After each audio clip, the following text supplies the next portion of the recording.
Hey guys, this is Rock, and I just got a chance to play the new game, The Scorpion King. And let me tell you, this game is awesome. This game is electrifying. This game is kicking ass and taking names.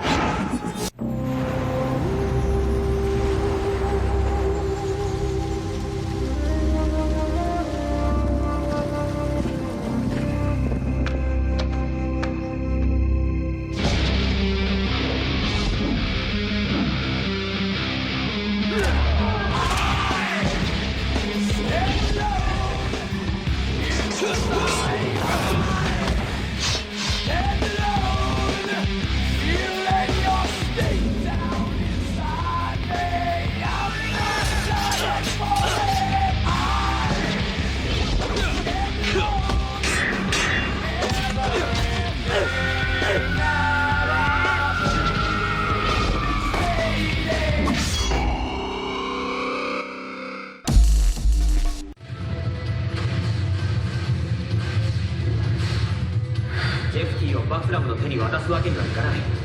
あなたですね。およそ1000バック。ジェフティを失いたくないんだ。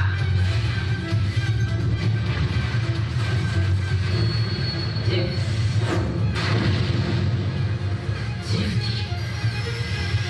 ィ。お前、バイオラか。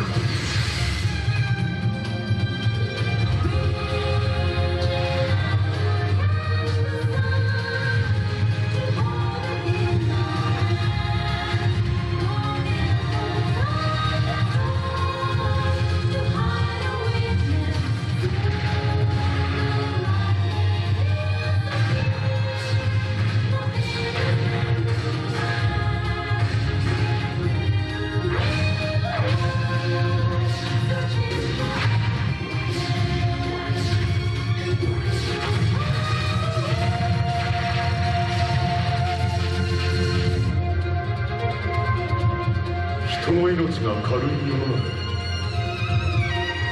辛辣の男がよみがえる。アルビスの一撃で何万もの人が死ぬ。強い者が生き残る。人類はやっと自然の摂理を手にしたわけだ。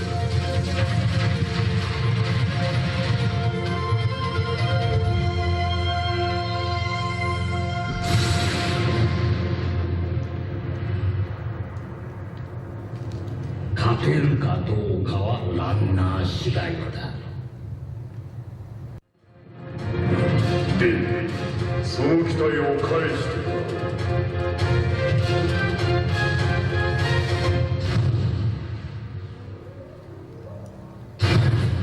戻れて、戻れ。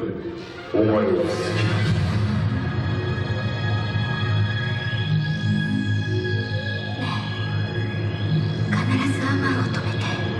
もし俺がこいつを止めたら、地球は二度と火星に口出しする。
I will continue the work that my brother William started.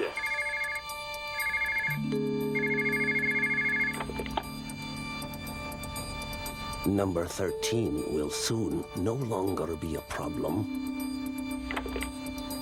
Gentlemen, we're ready to begin.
I thought you'd retired. Why did they bring you out of retirement then? I can't tell you how happy I am that you were alive after all. I knew this moment would come. Yes, but wait till I tell you what I found. Something interesting? I knew he had the real thing up his sleeve. So all the other ones were dummies? A deception for our own protection. Right. It was a cover-up all along. That's all there is to it. Why are you repeating the same mistake? You're changing sides now? Change sides? I don't recall saying I was on yours. It's your call. You can drop this if you want. No, I can't do that. Let's go. Are you afraid of what might be hidden inside? I'm not sure. Sometimes it's hard to tell the difference between reality. Forget it. We're wasting time. We can figure this out later. Don't worry. It's a game just like usual. We're here on our own, not under anyone's orders. We have our own battles. Whether this is real or a bad dream, I'll keep watching you till it's over.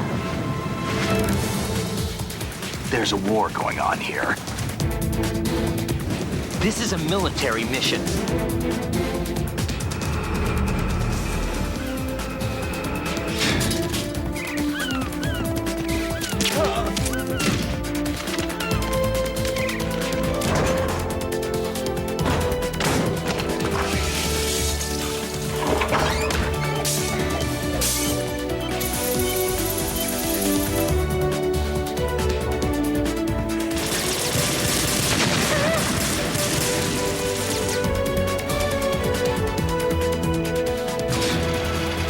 Experience?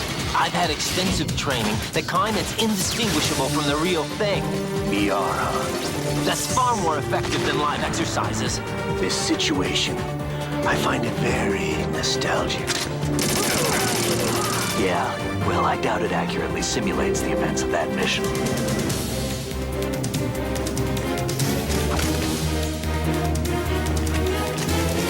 Freeze. But nothing seems real. There's no such thing as miracles or the supernatural, only cutting-edge technology. It's like being in a nightmare you can't wake up from. Jack, snap out of it. I'm not sure. Sometimes it's hard to tell the difference between reality and a game. Nobody's aware of it, but there's a subsystem in place, and it's about to be activated. Complete your mission according to the simulation.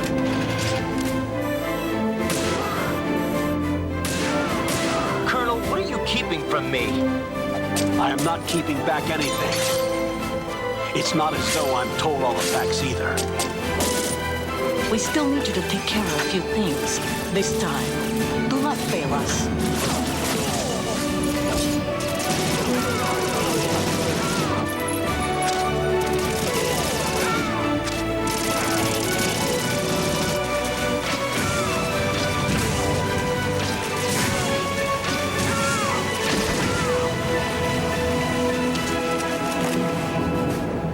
Continue your mission.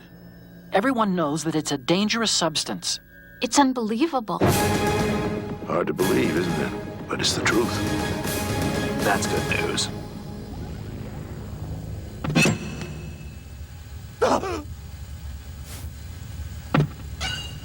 Is this according to simulation 2? The Lale Nule Lo.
Hey, you're that robot guy, right? No, actually, I build robots.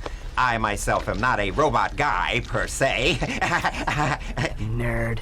I like him. Ratchet, am I cool now? Yeah, you the man, Clank. You're welcome.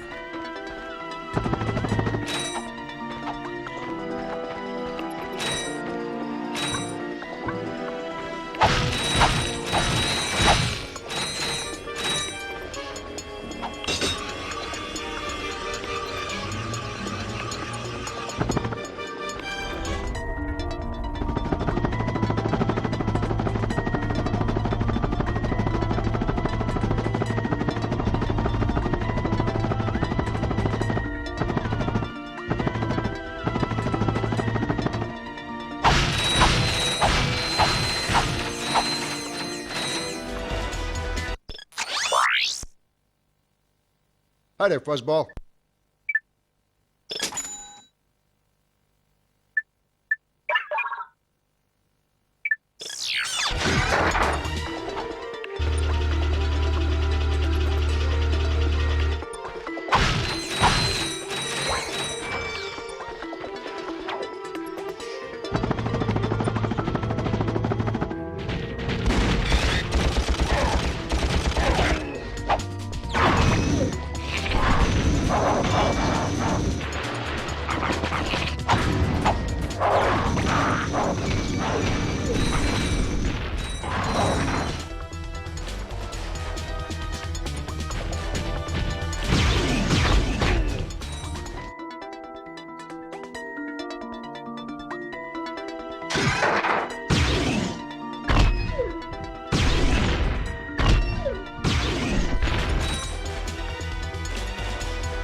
Sopot City, capital of the Commonwealth. Once a flourishing metropolis, it has been decimated by war, poverty, and a brutal dictatorship. Now, an elite squad of soldiers embarks on a secret mission of vengeance, rebellion, and elimination.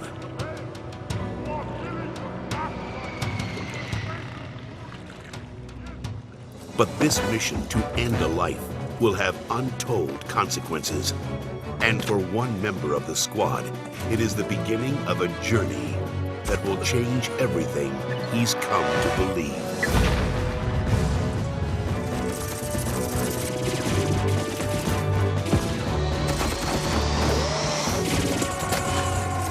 Prepare to join the fight for the liberation of the Commonwealth.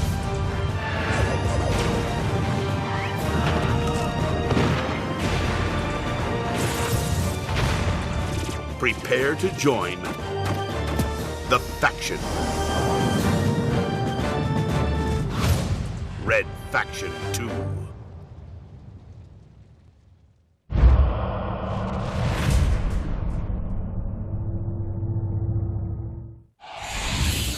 THQ.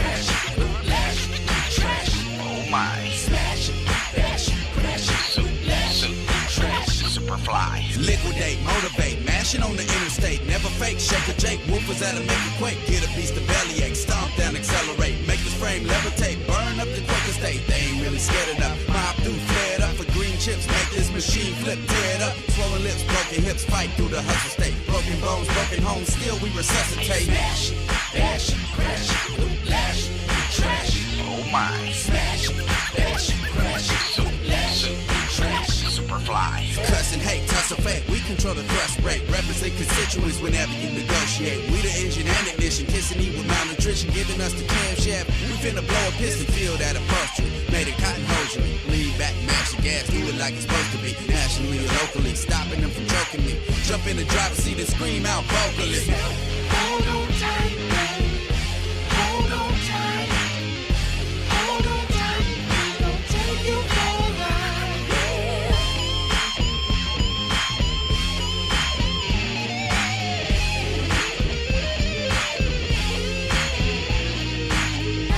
Hold on tight. Hold on tight. Superfly.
As Colin McRae, you're continually asking yourself one question.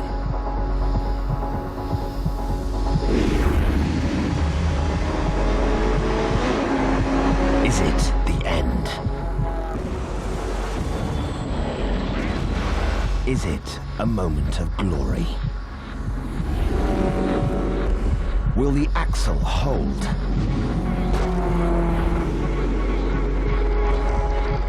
Or will your owners be screaming at you? And as soon as it's over, you ask yourself,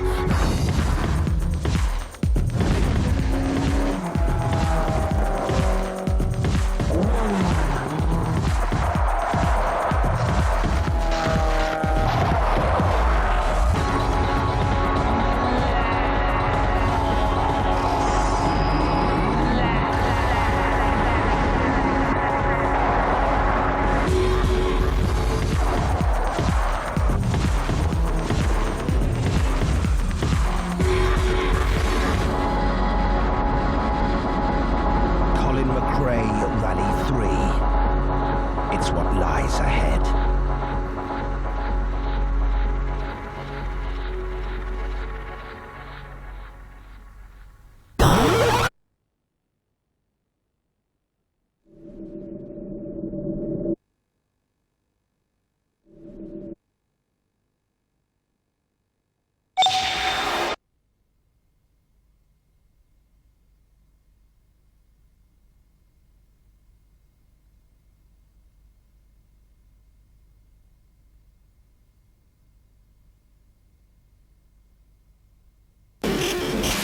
Shadowed by Apache attack helicopters. Secretary of Defense, his main theme, security, appropriately enough. As the night before his morning arrival, another of a continuing series of...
Widespread reports now that the last U.S. troops hot.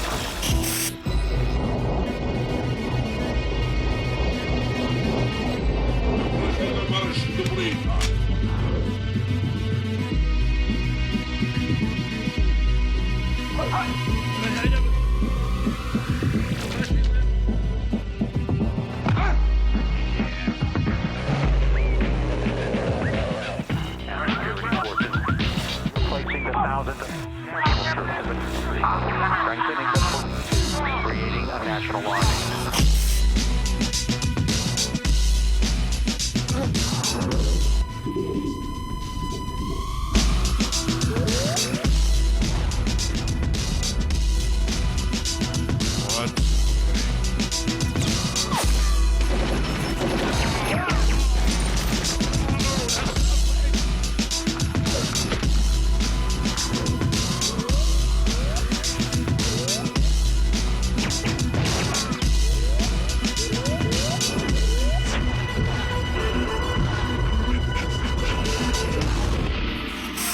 Rockets fired in the vicinity of the city's airport.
Any person who attains complete mastery reveals their presence of mind in every action.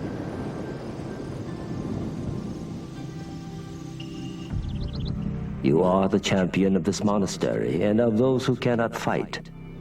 Our future lies in your hands.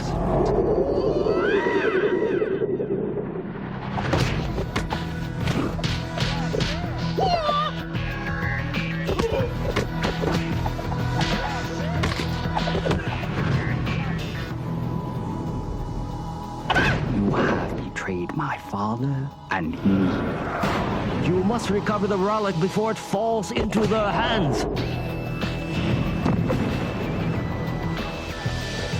They've stolen the relic and abducted your father. trouble is there in love and war?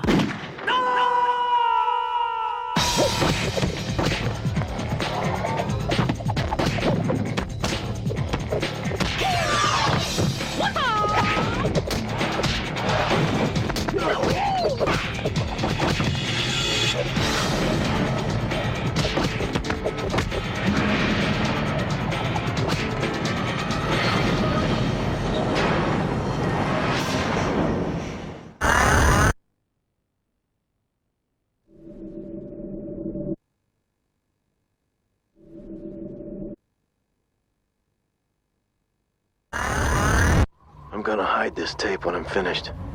If none of us make it, at least there'll be some kind of a record. The storm's been hitting us pretty hard now for 48 hours. We still have nothing to go on. One other thing. I think it rips through your clothes when it takes you over. We're all very tired. There's nothing else I can do. Just wait. R.J. McCready, helicopter pilot, U.S. Outpost North 31. Blake, you should have a look at this. What the hell?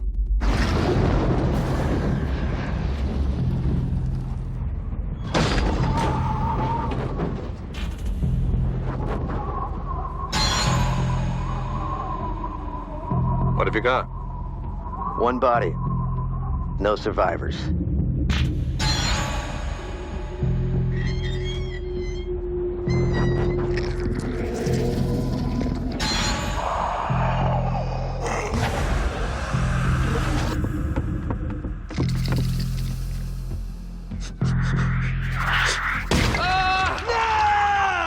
What we're dealing with isn't human. Please, God. But it's taken human form. Stay the hell away from me, I'm warning you.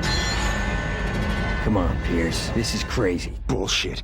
You're infected just like the rest of them. My men are dying out there. I've seen firsthand what this infection is capable of. Oh, you have no idea what it can do. Like my dad always said, if you want a job done right, you gotta do it yourself.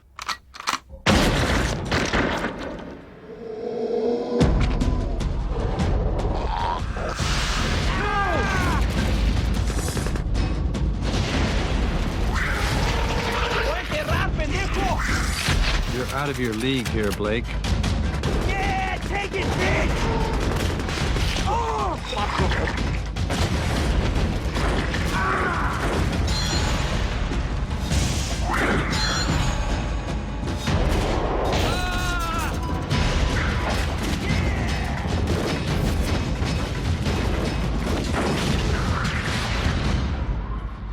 Game over, Whitley.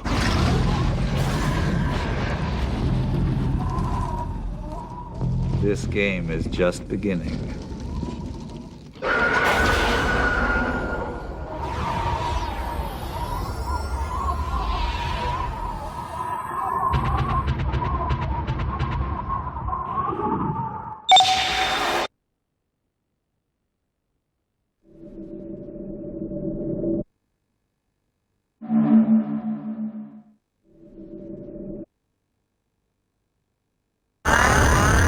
Tell us who you are and what do you do on The Getaway? Okay, my name's Ravinder Singh. I'm the lead artist on The Getaway, or one of the lead artists on The Getaway. What kind of thing does a lead artist do on a big title like this? Okay, basically the lead artist, basically what he would do is set the style and the look of the game, set the standard of the game as well, and basically how we're actually going to go about executing the game. It makes sure everything's on schedule. Tell me all about the digital photography that was done to get the game right. We send all our artists out to various parts of London. We've got over 80 miles of actual road, 40 square kilometers, something absolutely obscene like that. What we do is we take these guys out, we send them out with digital cameras, we take pictures of the bottoms and tops of buildings, And basically what we're trying to do is just recreate as accurately as we can. Is the engine all in place now? You've got kind of the whole of London in there. Is it kind of just getting the missions and things sorted now? Yeah, basically it's all the levels are there. Basically we're tweaking the levels, making it as fun as possible to play basically. A lot more effects, a lot more eye candy, you know, just to wow people. A few more set pieces. What for you was the hardest part of the game, do you think? The hardest part of building the game? Oh, okay, the most difficult part of the game was basically we had this massive asset of central London. And this thing was absolutely, I mean, it's stupidly ambitious. It's just massive. We've got a team of 30 to 40 artists just sending these guys out, making sure everyone's work, you know, we've got individual people working on individual parts of the map, making sure that when all the work comes together, it doesn't look like a patchwork quilt. So one style doesn't look like a Mario, one style doesn't look like, you know, realistic sort of thing. So kind of just the whole thing. And making sure everything was on schedule, everything worked within the game limitations, the engine limitations. Without giving too much of the story away or any plotting, what's your favourite part of the game? The favourite part of the game? Favourite part of the game is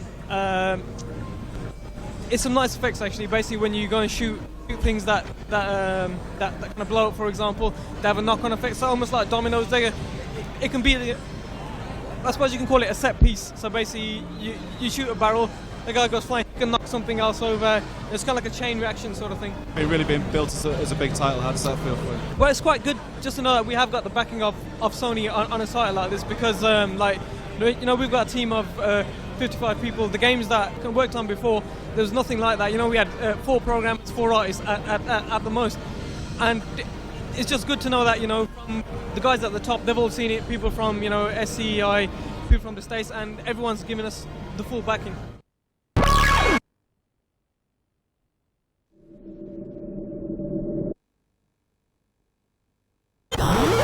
First of all, tell us who you are and what do you do on hardware?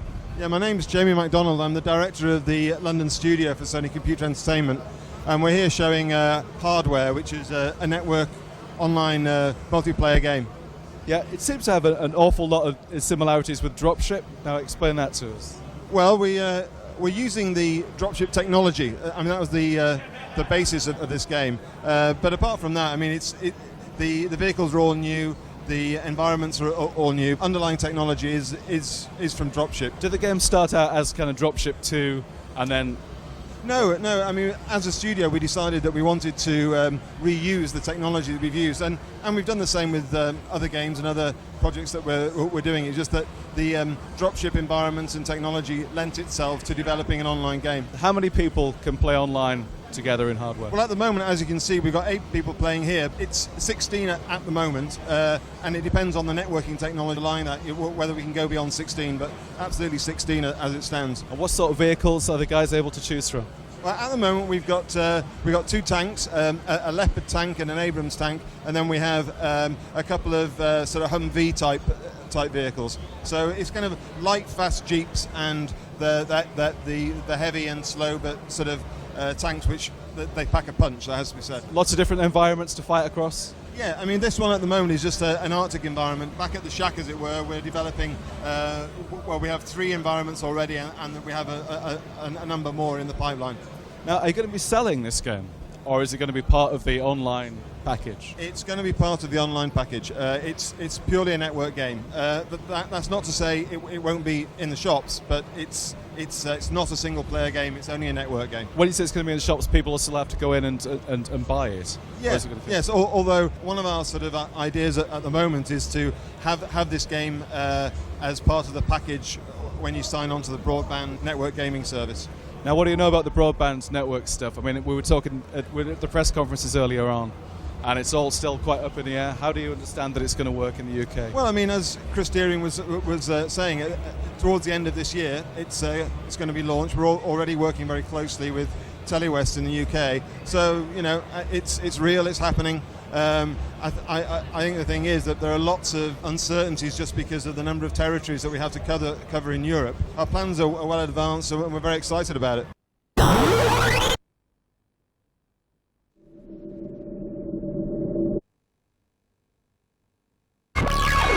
Tell us who you are and what do you do on Ratchet & Clank? My name is Brian Allgaier. I'm the design director at Insomniac Games. and I work with the designers and the artists and animators, and we all work together in contributing to the design and creation of the game. Have you worked on lots of other previous Insomniac stuff? I've worked on Spyro 2 and Spyro 3. This new game is sort of building on the Spyro reputation. Tell me all about the new game. Well, we've learned a lot from making previous action platform games, and with Ratchet and Clank, we're trying to expand the genre, and we're creating some more adventure, exploration, RPG-like elements. So we have over 35 weapons and gadgets, which allows for a lot more gameplay and different types of challenges. I can't give away too much right now, but there's a lot of very different types of gadgets and weapons that people haven't seen before in games, and we're very excited about them. Tell me about two. Well, Ratchet and Clank are two very different characters, obviously. Ratchet's the star, he's like the big furry guy, and he's from a backwater planet. Clank is this high-tech robot who is intended for military use as like a war robot, and a computer glitch occurs, and Clank becomes this small, little defenseless robot with no weapons. So Clank learns of this evil, diabolical plan and decides to jump in a ship and try to get help to stop the evil boss Drek. He ends up crashing on Ratchet's home planet, where the two of them meet. Now, with Ratchet and Clank, we're really trying to develop a very strong and powerful story. And so there's a lot of conflict between the two characters. They don't immediately become friends, like in most games. So we develop this conflict, and throughout different parts of the game, they don't like each other. But in the end, we hope it's a very rewarding, compelling ending. From a technical point of view, what's been like the most difficult bit to do or the most rewarding bit to do? Well, with a game of this scope, there are so many elements to keep track of, and the polygon densities are so intense. We've actually taken an approach where we have to prototype everything first, and we practically make a PS1 game, and then once we have proven the design and the gameplay, we can go ahead and work with the more detailed and extravagant environments. We have 40 people, and it consumes every one of us. We've been keeping our head in heads down mode the whole time, and it's just been a lot of work, but it's really paying off now. It's great to see the reaction from people.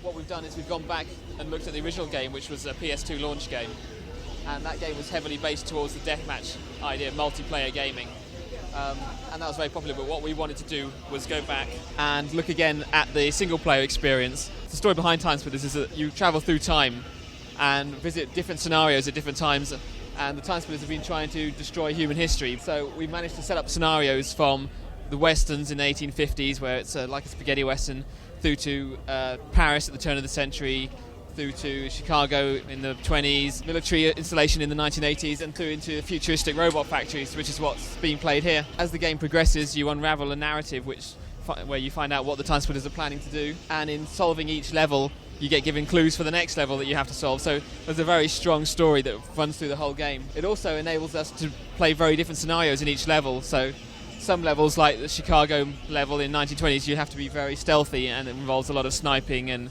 exploring spaces. Other levels like this are much more all-out action orientated, where you go in guns blazing. We like the idea of that. We like to play around with different weapons. We like to play around with different speeds of the game. But the most important thing is that it's always exciting, and that it always runs at a smooth 60 frames a second with lots of stuff going on. We've still got a very strong multiplayer element in the whole thing, so you'll still be able to do multiplayer deathmatch, 4-player link-up. iLink on the PS2, you'll be able to do up to 16 players. Plus, we're going to have online, so you'll be able to play on a community basis as well. Would it be fair to say that the first game was pretty much focused on multiplayer, and this game is a lot more focused on single-player action? The first game was it was done for the launch of the PS2. We were a new company. We wanted to get a game out there that was fast and fun, and multiplayer gaming. It's a Twitch sort of thing, and we enjoy that. So that's what we aimed at. This game, we still like all the multiplayer elements are still there, and they've all been improved on. But we've really focused on the single-player narrative. Each story level is different, it has a different setting. You get given a cutscene at the start of the level to let you know, set the scene for the level and what you're meant to be doing, and it's just much more immersive. And certainly on the hard levels, it'll take a good experienced player a long time to discover everything and play through all the levels and work out the whole story behind the game. What kind of new graphical enhancements have you got in the game over the first one? Basically, the whole engine has been overhauled. In raw figures, probably 4 times as much in terms of backgrounds as what was being drawn in the first game. The characters are all 2 to 3 times more expensive. all of the props, everything in the backgrounds, all the characters, they all have dynamic lighting happening on them now. There's a lot more particle effects going on. The game has to run fast and it has to run smoothly. How do you envisage that the multiplayer angle is going to work once we get the online stuff going in Europe? Well, I mean, there's several different angles to multiplayer. I mean, first of all, we have the map makers back again, so you'll be able to make your own maps up. And this time around, you'll be able to set up single-player story levels. So you'll be able to build a map, put an objective at one end, put in defences, put in guards on patrols, set what the guards do. You'll be able to put in doors and keys and lock things and unlock things, and set the whole thing up, and then send that over to a friend and see if he can do it. Alternatively, there'll be cooperative, where two of you will play through a level, either iLink or online, and then there'll be multiplayer, of course, which we have, as in the first game, an enormous number of different options on that. So it's as flexible as it can be. We really like the idea of keeping the game as open as possible, so that people can put their own characters in their own backgrounds with their own set of weapons and just have fun and not dictate to people too much how they're going to play the game. On iLink, you can link 4 players up. You can do that in cooperative or in deathmatch. You could split the screens, or you could put one per player on each screen. What's your favourite part of the game? What's the bit that you're really impressed with, proud of, rather? I like all the guns. We've got the special effects. We've got a lot of different weapons now. We've got flamethrowers, we've got laser weapons and particle beam weapons. We've got miniguns. We've got a fire extinguisher. The brickwork back. But there's just a lot of different variety, and they're all being balanced more carefully now, so that they have a different effect and they have limitations. You can overheat them, or they'll affect them. They'll affect their accuracy. They'll affect how fast they fire. So there's some really nice stuff going on with the weaponry. Just a lot of attention to detail. It's much more interactive than the first game. Everything, you have to watch everything, because you never know when it's going to come.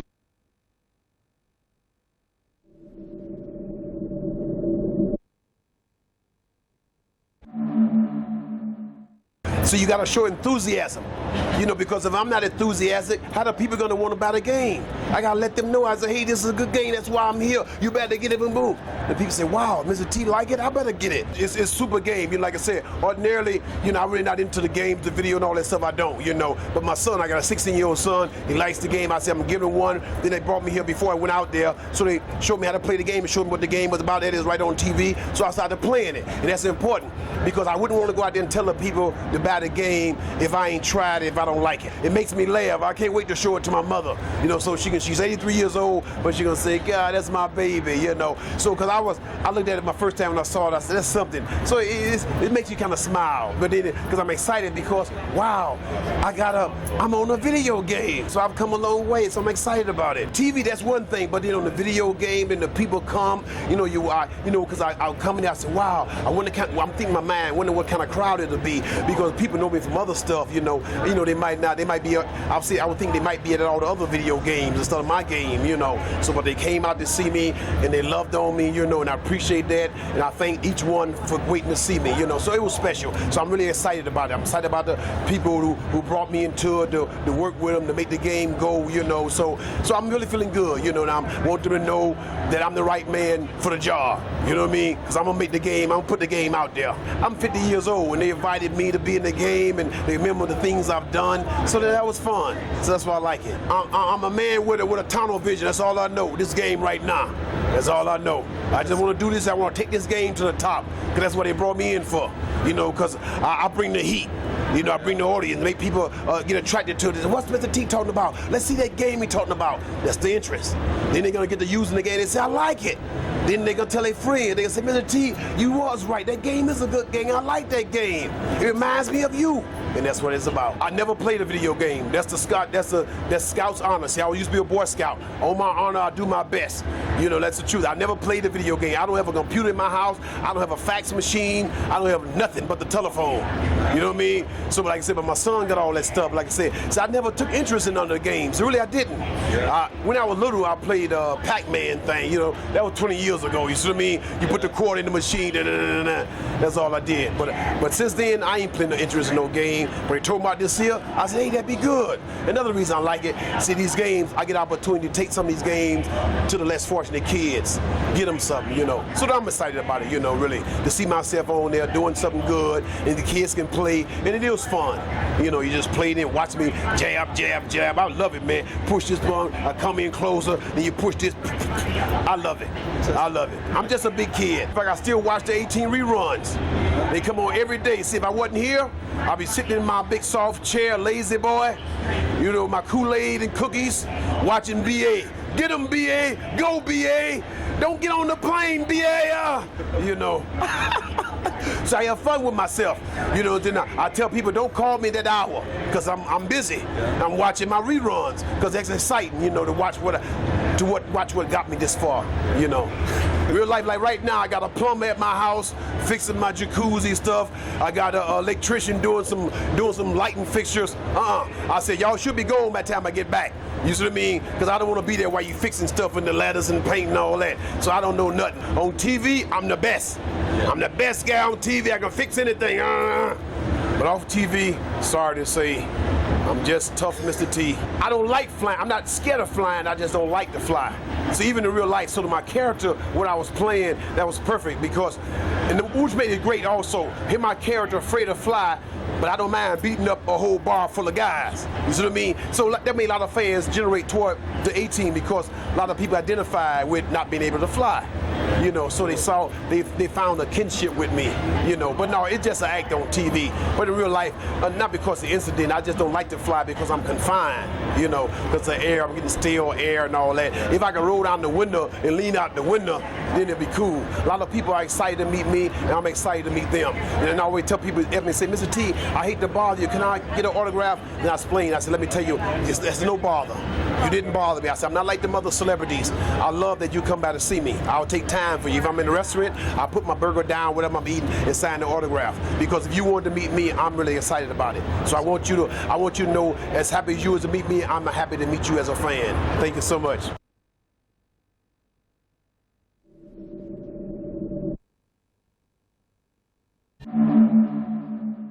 This is basically Turok Episode 1. It's the beginning of the Turok legend. The other stuff you're not seeing in here right now is like the environment mapping.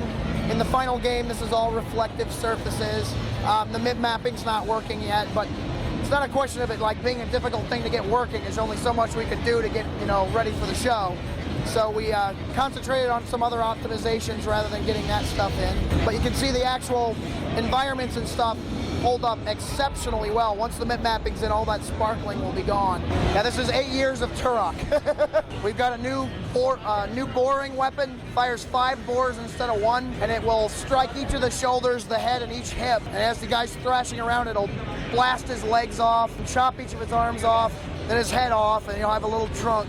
Blah. It's very disgusting. The new minigun we've got in the game, 18 barrels of 20mm death. I just said, you know what? We need to have a bigger minigun. Bigger, bigger, bigger. So I just said, let's make 3 miniguns into 1 minigun. So you have 3 full miniguns all rotating around a single chamber and counter-rotating to that motion. It's amazing. It'll vaporize anything in its path. All of the enemies are either dinosaurs or reptilian creatures called slugs. The leader of their army wants to just pretty much crush anybody who resists him. So you've got a lot of dinosaurs. You've got, you know, raptors, T-Rex, Triceratops, Stegosaurus, Brachiosaurs. You've got tons of dinosaurs in the game. But you've also got, you know, about 30 different derivatives of the enemy troops.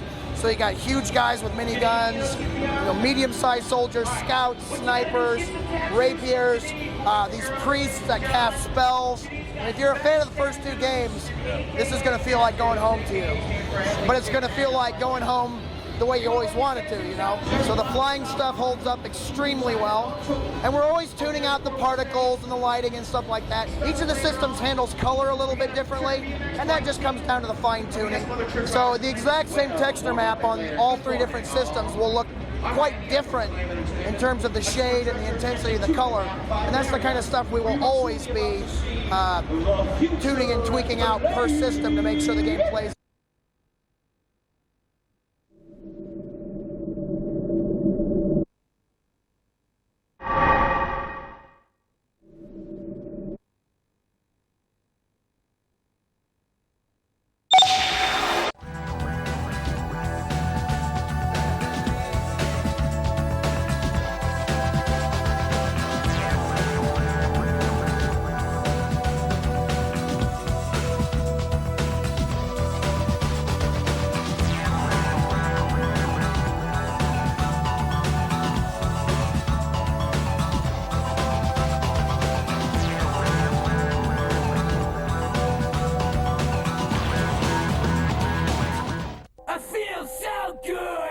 feel so numb, yeah.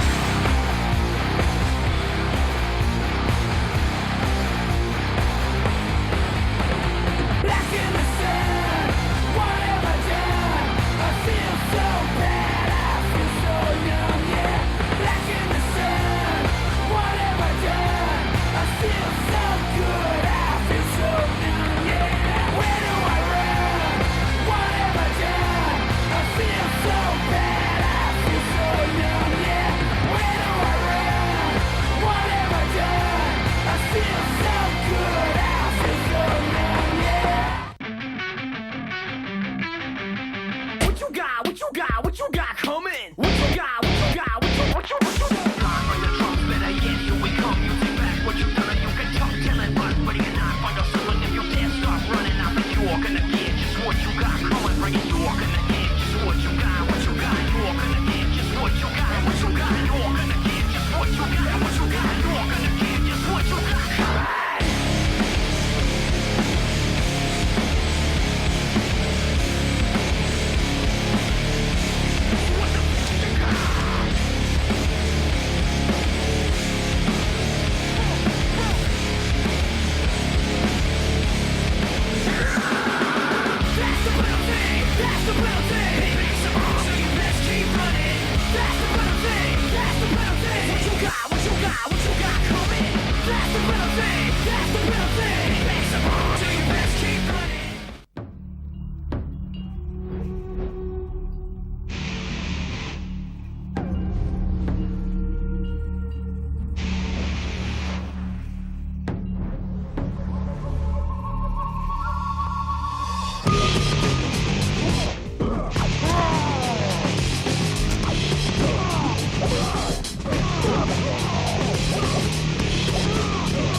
Jumping in a freaky flying plane.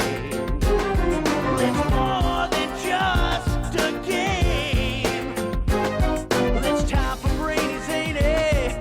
Get totally insane in the freaky flying game. You'll see that everyone is insane when you know them all by name. They're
じゃあ始めるのさ。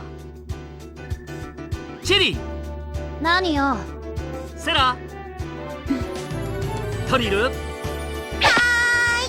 んか聞いたことのある声ね。レッスンする曲を解説するのさ。曲は約200年前のヒット曲でヤングマンというのさ。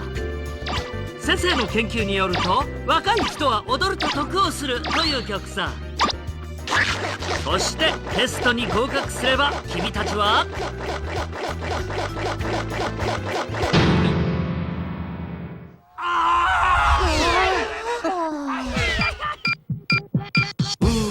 上戻して、はい右、はい左、はい右左右左、123456789左右上。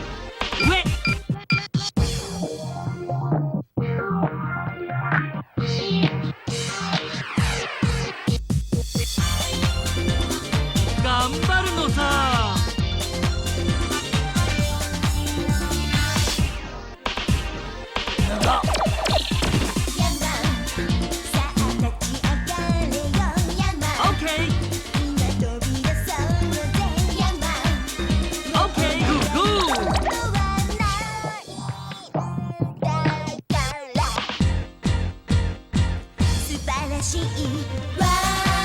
YMCA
it goes like this. Check it out, it's about a boy who gets his finger caught in a bottle of Mr. Pibb. And they go on adventures. I think it could be big. Is it too soon to whisper Oscar? Put a happy ending there and it'll write itself, I swear. All we need are some meetings and a lead.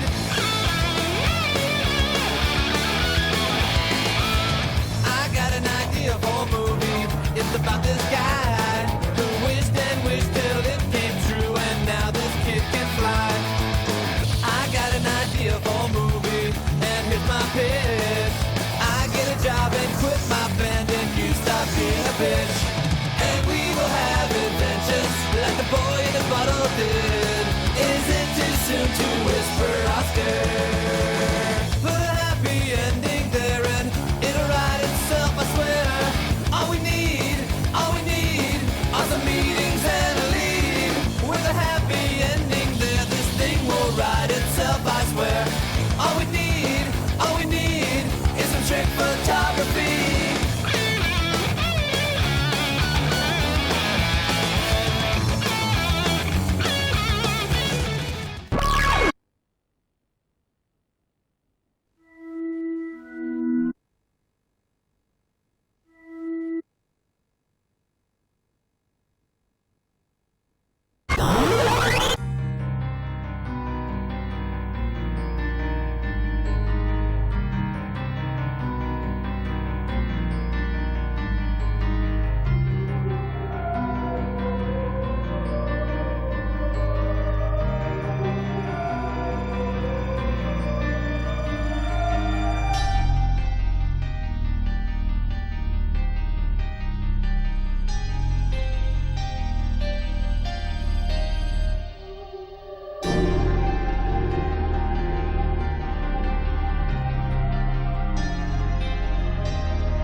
security risk, and I am obliged to eliminate you.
Love.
Love 15.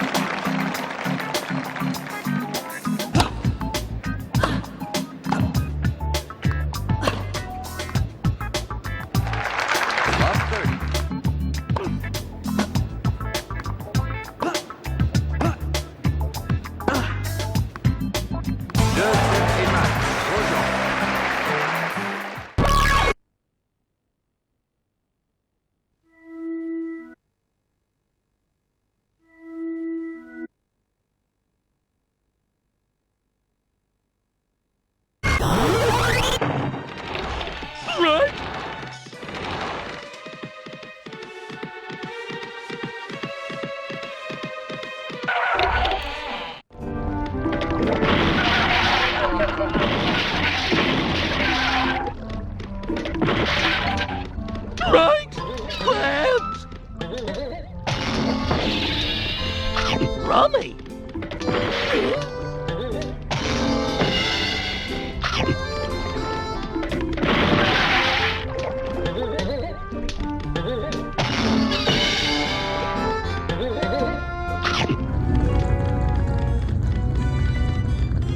Right!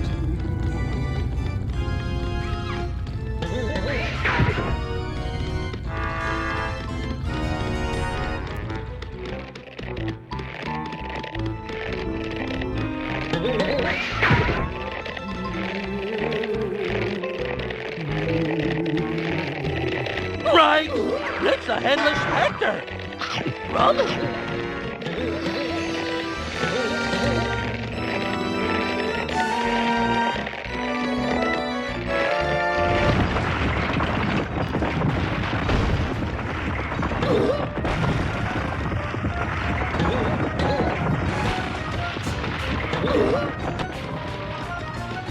Right!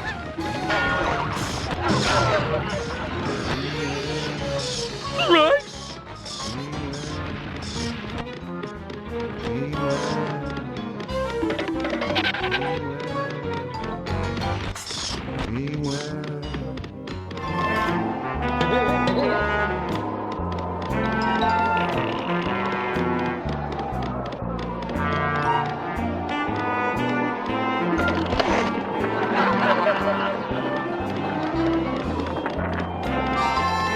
Right!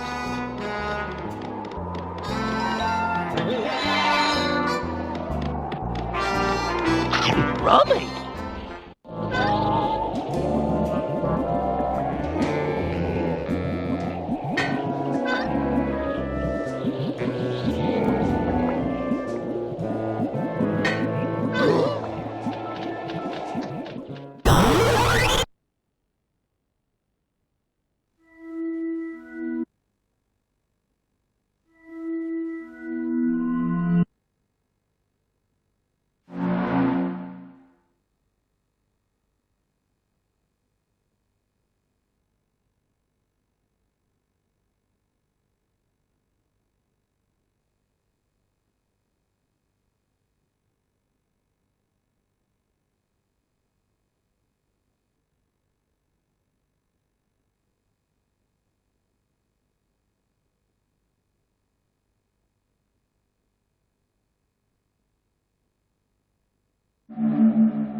Ich hab's einfach drauf. Congratulations. The gold is yours. You're showing good style.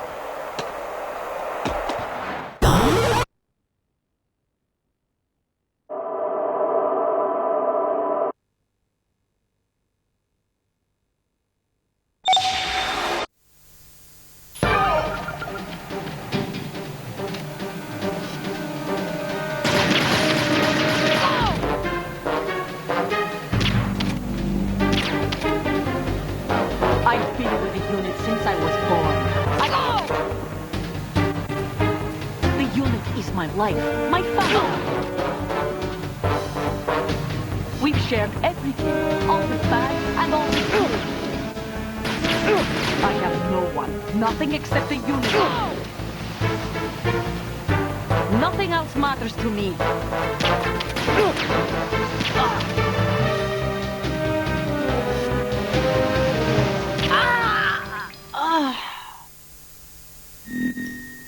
Ready?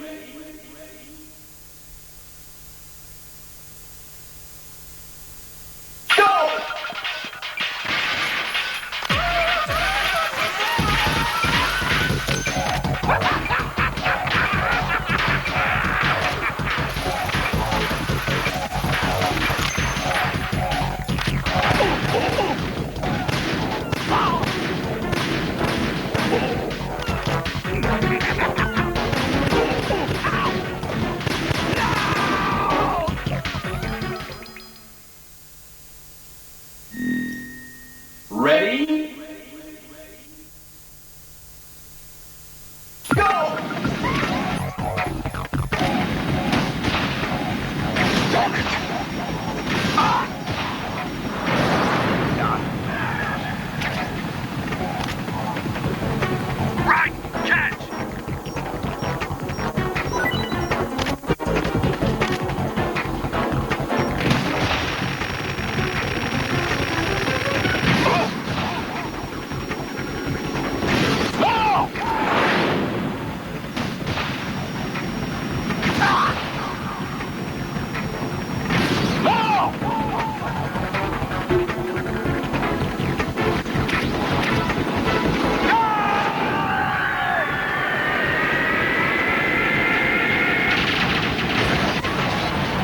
You're tougher than I thought.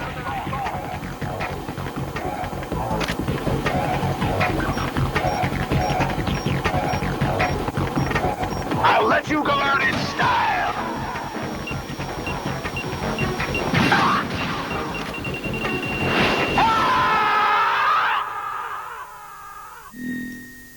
Ready?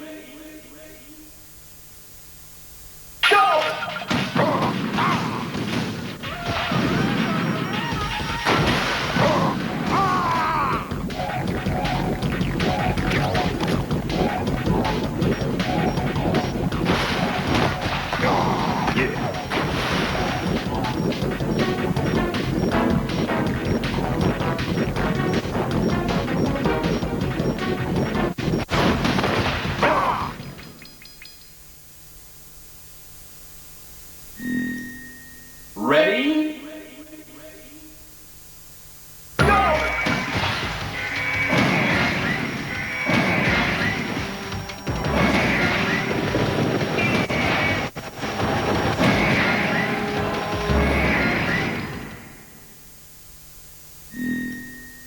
Ready?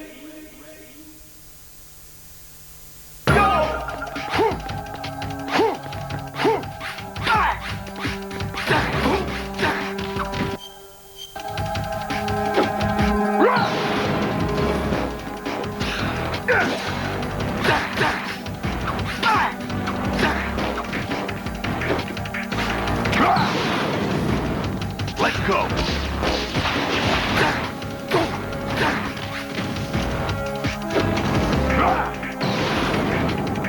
Good work, Jack. But this is where it gets interesting.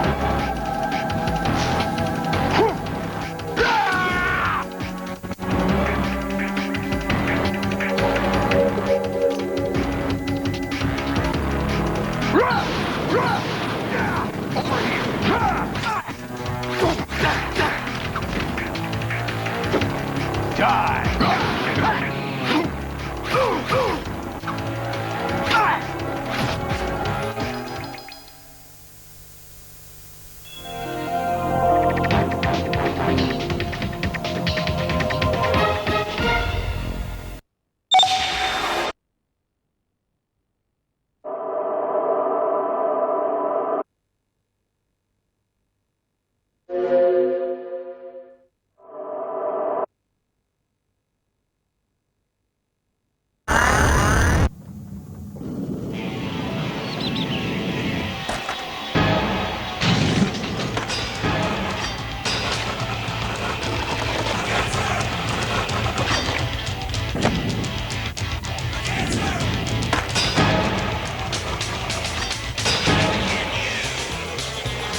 Hi, I'm Matt Hoffman, pro bike rider. Ride vert.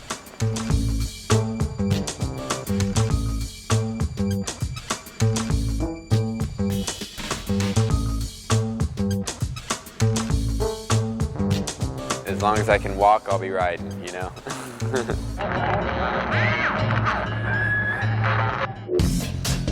Fresh start.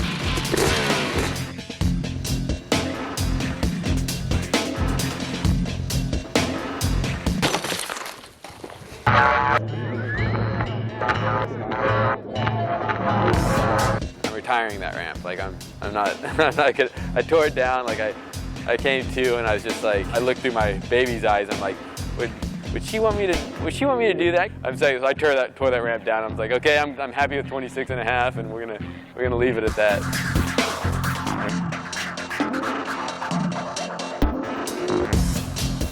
Probably the first time I started riding ramps, I was 10 years old, so I've been riding for 20 years.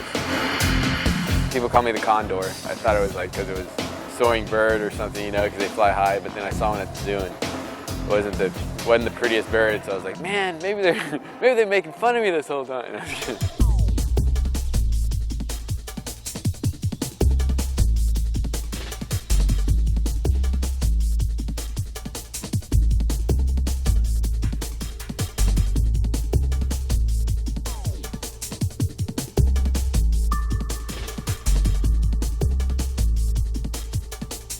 I was kind of involved in it when the sport was really evolving, you know, and there was just a lot of trial and error, and I've broken a lot. I mean, I've probably broken like 50 bones, you know. I've had 14 operations, over 200 stitches, knocked out over 50 times. I've been in mild coma. If you can justify that many injuries because of a passion you have, you know, it's pretty, I think that it defines, you know, what it means to you. There's nothing that brings you back and gets you back on your bike other than passion. Medical science, I'm lucky I live in an era I live in. I don't think about that when I roll in on my bike, you know, I'm thinking about riding and what I can do and what can I create, and it makes you feel alive, you know. Hopefully you'll see me 50 years old, you know, and dropping in, you know, but time will tell. You know, I always say if you want to experience all the pleasure and successes life has to offer, you have to be willing and able to take all the pain and failures, you know, and that's what I've always done, you know, and you know, try to, you know, do things your way, be different, be yourself, and that's all that counts. I never realized that the best way to really promote our sport was to make a good game.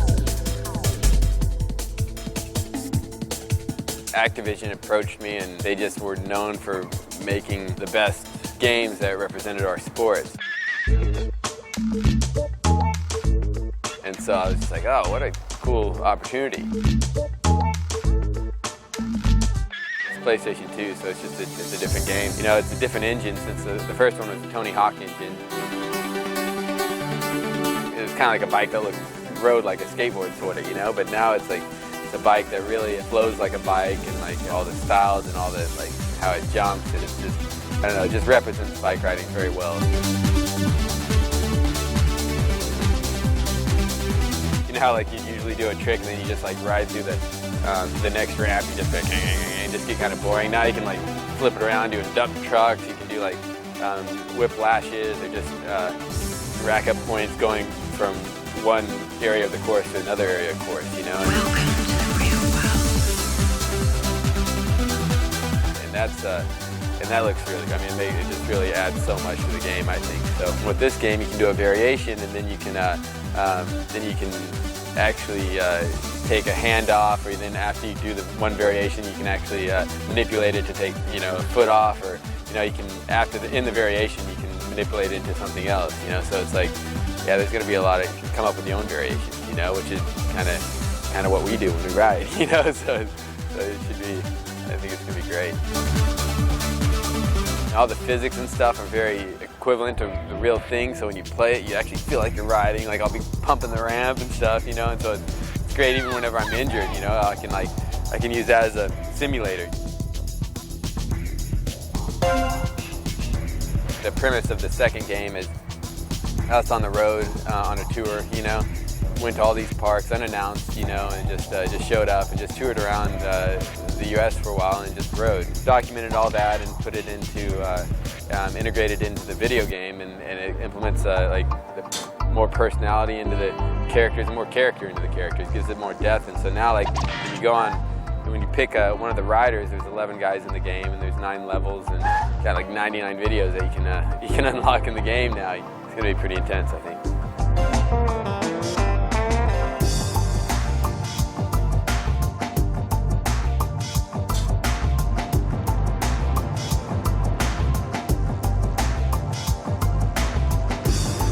Once the game was finished and was playing with it and playing all the demos, it just became like I realized it made bike riding like immortal for me. You know, like it's a great game, and it's also it's a game that has a lot of depth about it, who we are and what we're about and our culture. And so I'm ecstatic about it. I think it's going to be really excited to let people release this and let people experience it. You know.